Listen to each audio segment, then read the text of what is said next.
네, 안녕하십니까. 신한금융투자 서면 PWM 나온 지의 이호석 대리입니다. 올해도 얼마 남지 않았습니다. 여러분은 2020년 어떠셨을지 모르겠는데요. 주식 투자자의 입장에서 올 한 해는 참으로 다사다난한 한 해였다라는 표현이 사실 맞을 것 같습니다.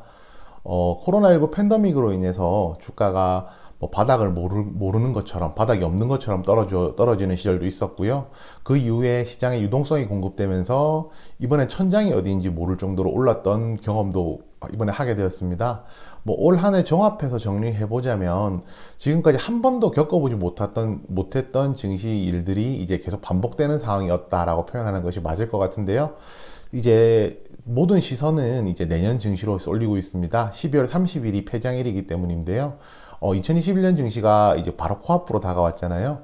과연 2021년 증시는 어떻게 될 것인지, 지금 이 시점에서 주식을 사도 되는 시점인지에 대해서 오늘은 한번 말씀을 드려보려고 합니다. 오늘 제목은 2021년 증시 시선은 3천 너머에라는 고 이렇게 표현을 했는데요. 과연 이제 전임 미답의 영역인 이제 3,000포인트 이상으로 올라갈 수 있을지 증시가 그 부분에 대해서 오늘 한번 정리해 보겠습니다. 지금 바로 시작할 텐데요. 이제 구독과 좋아요 눌러주시고요. 지금 바로 시작하겠습니다. 네, 우선 저희가 살펴볼 것은요, 2021년을 바라보는 시선들이 어떤가 하는 것입니다. 신문 기사로 현재 나와 있는 상황이고요.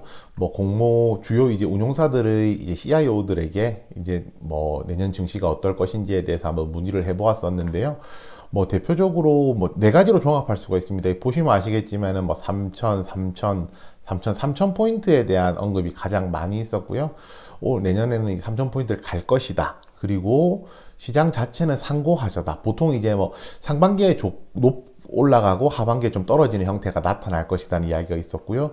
그 시장을 이제 주도하는 것은 이제 반도체나 전기차가 주도를 할 것이다라는 이야기가 있었습니다. 이 부분의 내용에 대해서는 저도 전체적으로 충분히 공감하는 내용이고요. 공감하는 내용이기 때문에 여기서 이제 또 다른 시각에 대해서도 한번 살펴볼 필요가 있을 것 같습니다. 최근에 이제 언론 통해서 방송에서 이야기 굉장히 많이 나오시는 분이잖아요. 메리츠 자산운용의 존리 대표입니다.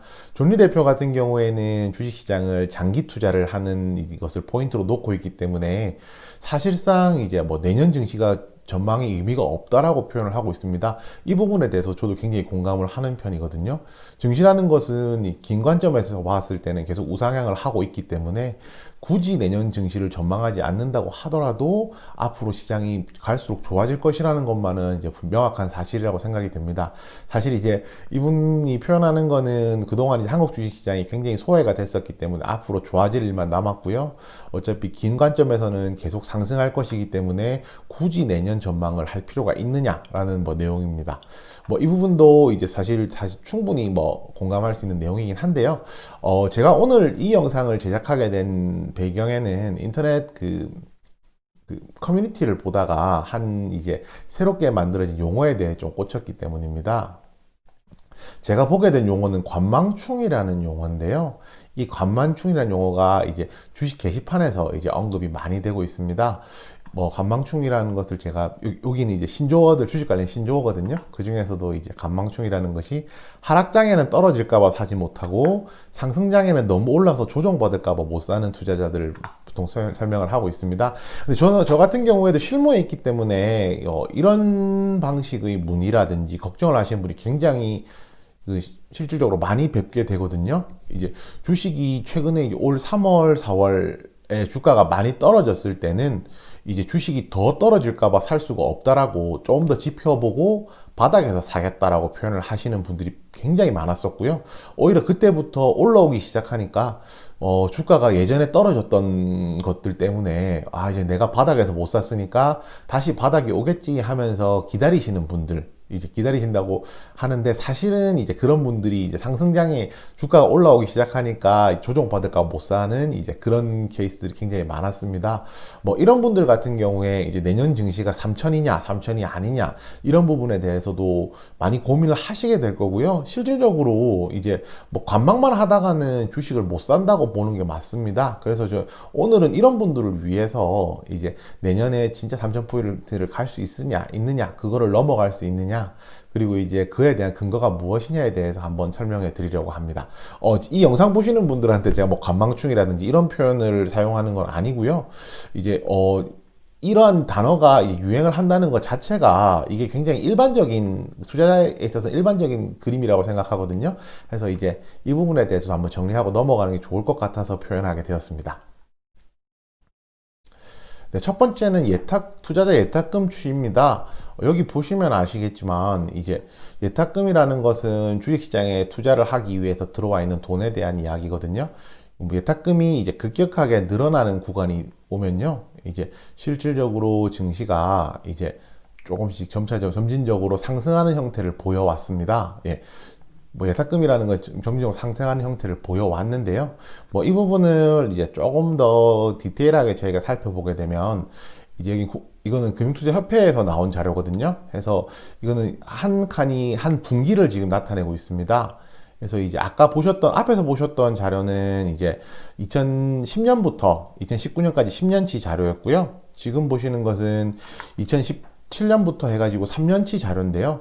뭐 딱 눈에 바로 보이실 겁니다. 이제 최근 들어서 이제 예탁금 주의가 굉장히 많이 올라가고 있다는 것을 아실 수가 있을 거예요. 어느 정도냐고 표현을 드리는 게 맞냐면요. 예탁금 증가율이 100%를 넘어섰습니다. 이 100% 넘어섰던 구간이 증시에서는 한 번 있었는데요. 과거에.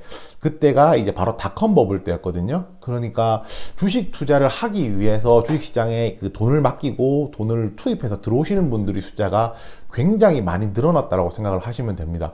당연히 투자하시려고 하는 의향을 가지신 분들이 많으니까 주식시장에 유동성이 공급이 되는 거고, 주가에 있어서 이제 상승 견인을 할 수 있는 여력이 있다라고 생각을 하고요.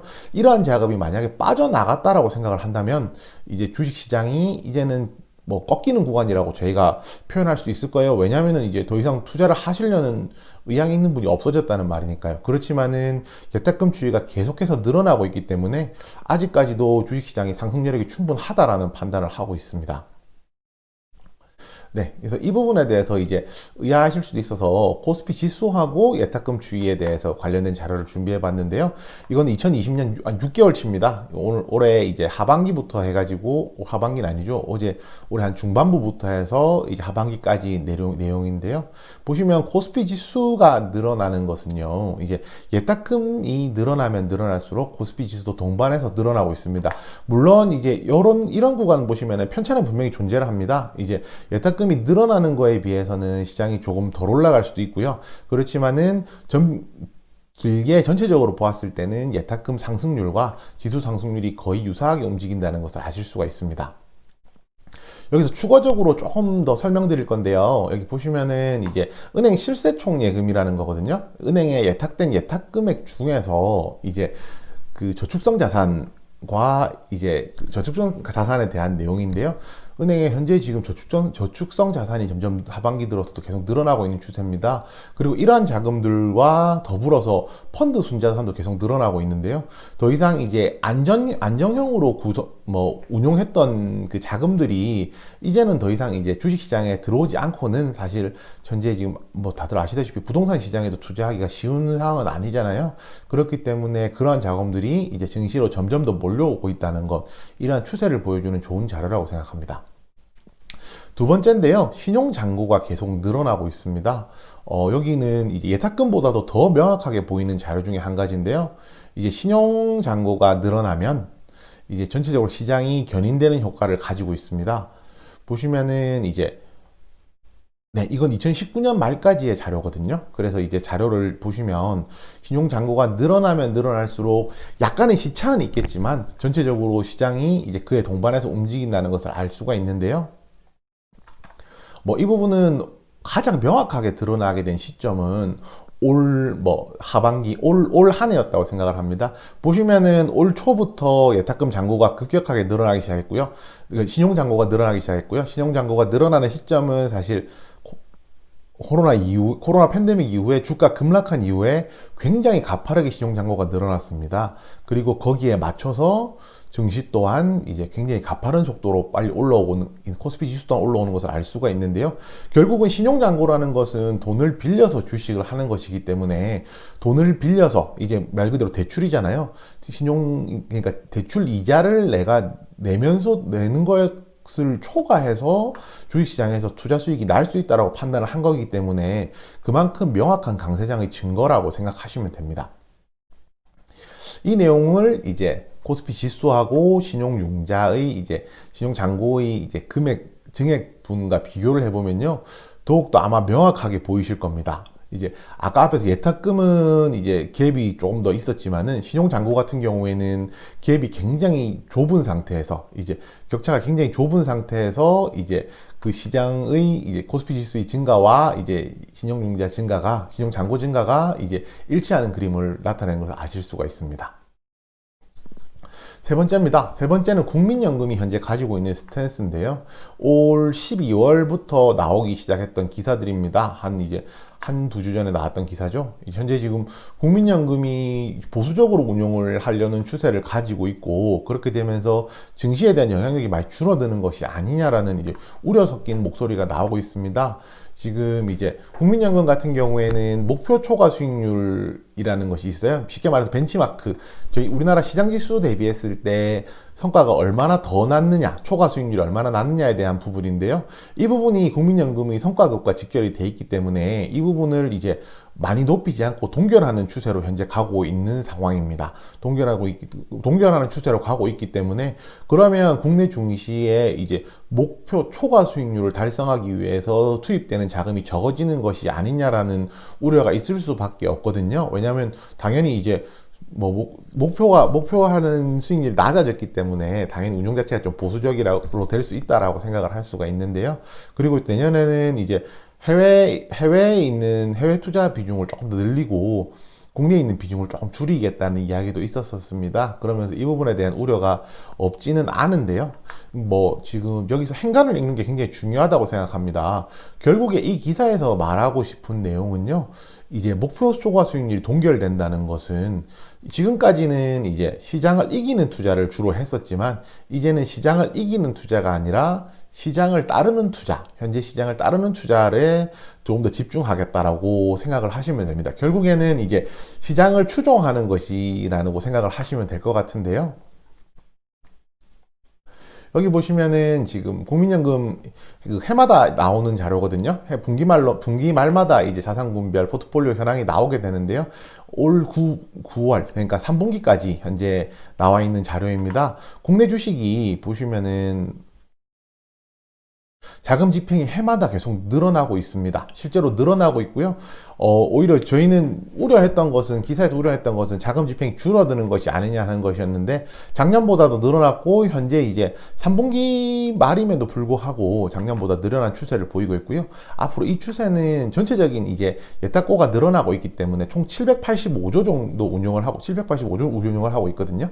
그렇기 때문에 이제 이것이 줄어드는 것도 사실은 쉽지 않을 거라고 생각을 하고 있습니다. 그리고 이제 제가 국민연금 목표 초과 수익률이라고 말씀드렸었는데요. 목표 초과 수익률 달성하려는 초과 수익률이 이제 플러스 0.22%입니다. 근데 올해 3분기 기준으로 보시면 그 시장 대비, 벤치마크 대비 마이너스 0.15%가 나왔거든요. 그럼 결국은 목표를 달성을 못했다는 이야기입니다. 그럼 결국에는 이제 이 목표 수익률이 동결이 된다고 하고 내년으로 넘어간다고 하더라도 이제 목표 수익률 자체는 달성을 해야 되고요. 지금 현재 달성을 못한 상황, 올해만 하더라도 목표를 달성을 못했기 때문에 앞으로 이제 최소한 이 정도 갭은 메꿀 수 있다라고 생각을 하고, 이 정도 갭을 메꿀 수 있을 정도는 시장에 대해서 적극적인 운용을 하지 않을까라고 전망을 하고 있습니다. 네, 마지막인데요. 이제 퇴직연금 DC형의 약진이라고 이름을 붙여보았습니다. 여기 보시면은 이제 증시가 호황이 되면서 이제 퇴직연금에도 지각 변동이 생긴다라는 거거든요. 그 핵심은 내가 직접 굴린다라는 개념입니다. 이제 보시면은 퇴직연금은 이제 대표적으로 분류를 하자면 DB형, DC형, IRP형으로 나눌 수가 있는데요. 일단 대표적 기업에서 운용하는 이제 DB형과 그 다음에 개인 운용할 수 있는 DC형 이렇게 나눠서 저희가 좀 이야기를 해본다면요. DB형 같은 경우에는 기업에서 이 12개월 중에 30일치를 적립을 해주기 때문에 이제 가장 원리금 기준으로 안정적인 상품을 운용을 하게 되고요. 그렇게 함으로써 이제 상대적으로 이제 안전한 자산에 투자를 많이 하게 되는 겁니다. 그렇지만 반대로 DC형 같은 경우에는 직접 운용을 하다 보니까 조금 더 공격적으로 더 수익을 낼 수 있는 구조로 갈 수가 있는데요. 지금 보시면은 이 DC형 같은 경우에 그 2019년에서 올해 3분기까지 봤을 때 점점 DB형이 줄어들고 있고요. DC형은 오히려 올라가는 형태를 나타내고 있습니다. 그리고 IRP 또한, IRP도 개인이 운용하죠.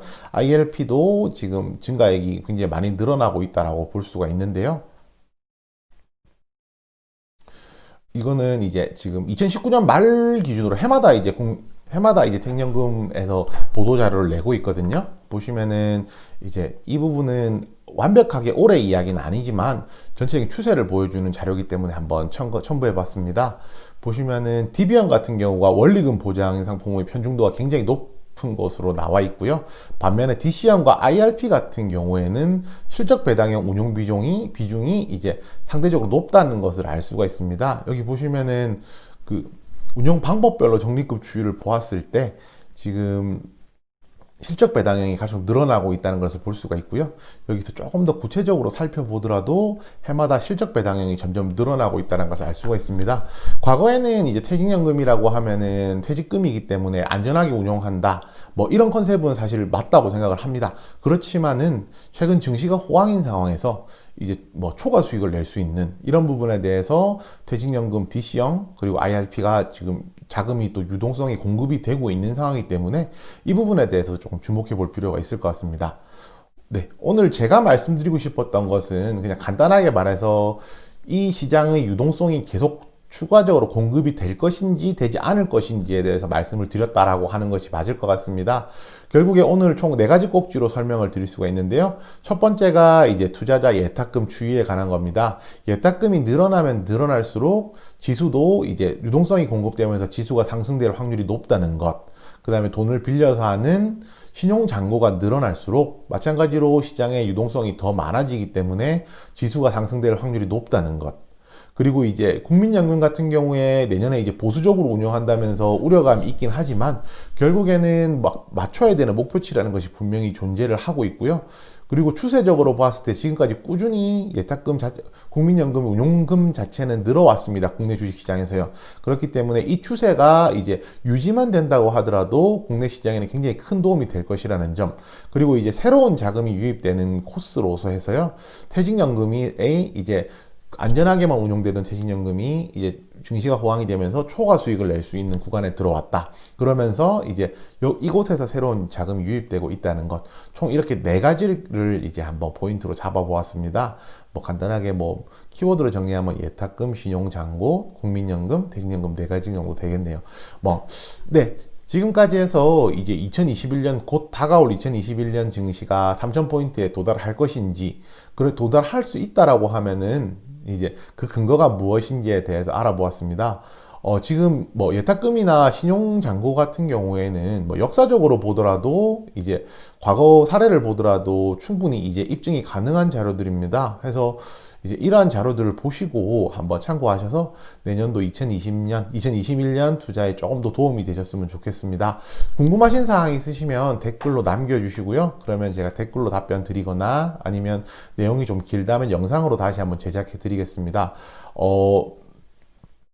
2021년이죠? 2021년은 시선을 3,000포인트 너머에 두셨으면 좋겠습니다. 지금까지 신한금융투자 서면 PWM 라운지 이호석 대리였고요. 다음에 또 다른 영상으로 인사드리겠습니다. 감사합니다.